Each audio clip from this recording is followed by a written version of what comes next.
ஓம் சாந்தி. அவ்யக்த சமிகை 23 ஜூலை 2026. बाप दादा மகா வாக்கியம். பவர்ஃபுல் யாद के लिए सच्चे दिल का प्यार चाहिए.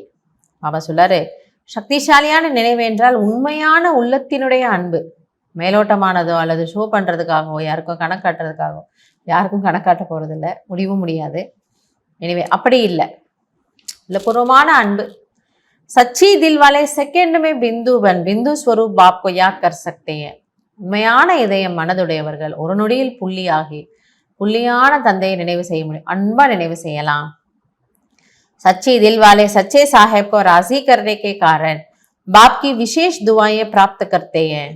எனவே உண்மையான இதயம் உடையவர்கள் அந்த சாஹேப் அந்த தலைவரை திருப்திப்படுத்துவதன் மூலமாக பாபாவினுடைய விசேஷமான ஆசீர்வாதங்களை பெறுகிறார்கள்.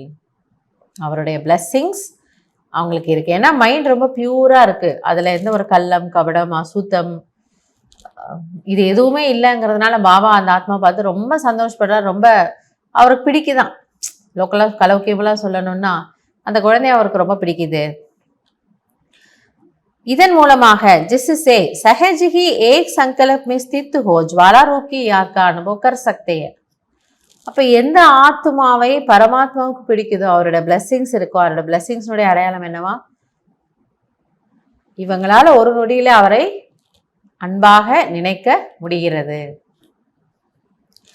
பவர்ஃபுல் வைப்ரேஷன் ஃபைலா சக்தே ஹை. ஸோ அப்படிப்பட்ட குழந்தையினால் சக்திசாலியான ஒரு வைப்ரேஷன் அதிர்வலைகளை பரப்ப முடியும், உருவாக்க முடியும். सच्चाई की शक्ति के कारण दिमाग भी समय पर युक्ति युक्त यथार्थ कार्य कराता है. அங்க அசுத்தமே இல்லைன்னும் பொழுது அந்த ஆத்மா கிட்ட புத்தி நல்லா தெளிவா இருக்கு, பிளெயின் கிளீன் அண்ட் கிளியரா இருக்கு. அதனால அவர்களால ஒரு சரியான நேரத்துல சரியான முடிவெடுத்து சரியான காரியத்தை செய்ய முடிகிறது. அதுதான் कोई भी उल्टा करे हो ही नहीं सकता. ஸோ அவர்கள் எந்த ஒரு தலைகீழான ஸ்ரீமத்துக்கு விரோதமான புறம்பான அல்லது எந்த ஒரு எதிர்மறையான காரியமும் அவங்க செய்ய முடியாது. ஏன்னா பாபா கூட இருக்கிறாரு, புத்தி தெளிவா இருக்கு, பாபா மேல அவ்வளோ லகன் ஒரு அன்பு ஈடுபாடு இருக்கிற காரணத்தினால பாபா சொல்றாரு அவங்க ரொம்ப நல்லா இருக்காங்க. ஸோ அந்த ரொம்ப நல்லா இருக்காங்கிற லிஸ்ட்ல நம்மளும் வரலாம் இல்லையா? நம்ம எப்படி பக்தி மார்க்கத்தில் ஒரு கதை கேட்போல, நாரதர் கதை கேட்போல, நாரதர் வந்து விஷ்ணுவை பார்க்க போறாரு, நாராயணனை பார்க்க போறாரு. அவர் வந்து ஒரு நோட்டை வச்சிருக்கிறாரு, அதில் அவர் யாரை நினைக்கிறாருன்னு எழுதுறாரு, பக்தர்கள் யார் அவர் அதிகமாக நினைக்கிறாங்கன்னு எழுதுறாரு. இந்த கதையை நம்ம கேட்டிருக்கோம். ஸோ பகவான் என்ன நினைக்கணும், பகவானுக்கு நான் பிடித்தமான ஆத்மாவாக இருக்கணுங்கிறது நமக்கு எல்லாருக்கும் ஆசை. அப்படி தான் இருக்கிறோம். அப்படி நம்மளை பாபா நினைக்க வைக்கிற அளவுக்கு இருக்கும். அந்த லிஸ்ட்டில் நம்ம இருக்கோங்கிற குஷி ஒரு பெருமிதம் நமக்கு இருக்கணும், கொண்டு வரணும். அதுக்காக இன்னைக்கு என்ன சொல்றாரு, அந்த ஜுவாலா ரூப் நினைவிற்கு மற்றும் ஒரு முக்கியமான தாரணை என்னன்னா சச்சாய். அதைத்தான் இன்னைக்கு புரிய வைக்கிறார். ஜுவாலா ரூப் நினைவு எப்போ வருது, ஆத்மாவில் உண்மை நேர்மை இருந்ததுன்னா வரும். எங்கேயாவது அதில் கொஞ்சம் அசுத்தம் இருந்தாலும் அந்த யோகு வராது.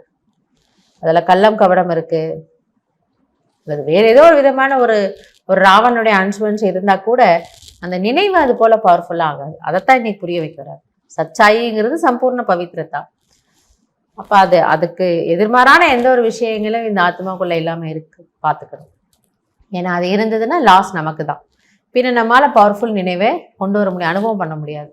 ஆனா நம்ம யோசிச்சுட்டே இருப்போம், ஏன் என்னோட யோகா பவர்ஃபுல்லா இல்லை, ஏன் பவர்ஃபுல்லா இல்லை. பாபா சொல்றாரு, நீங்க அதுதான் உங்களுக்கு சூக்ஷ்மமான செக்கிங் வேணும். நீங்க பெருசா எதுவும் கொல்ல தப்பு காரியம் பண்ண மாட்டீங்க. ஆனா சின்ன ஒரு கவனக்குறை ஒரு அலட்சியம் இருக்கக்கூடிய காரணத்தினால ஏதோ ஒரு ஹோல் ஒரு லீக்கேஜ் எங்கேயோ இருக்கும். அப்ப அது வந்து சச்சாயிக்கு புறம்பான ஒரு விஷயங்கிறதுனால நினைவு பவர்ஃபுல் ஆகுது. அந்த சின்ன ஓட்டையை அடைச்சிட்டா என்ன பண்ணலாம், நிறைய சேமிச்சு வைக்கலாம், நல்லா யோகா பண்ணலாம், நல்லா பாபாவோட பேசலாம், குஷியா சங்கம் யுகத்தை ஒண்டர்ஃபுல்லா என்ஜாய் பண்ணலாம். நல்லது. ஓம் சாந்தி.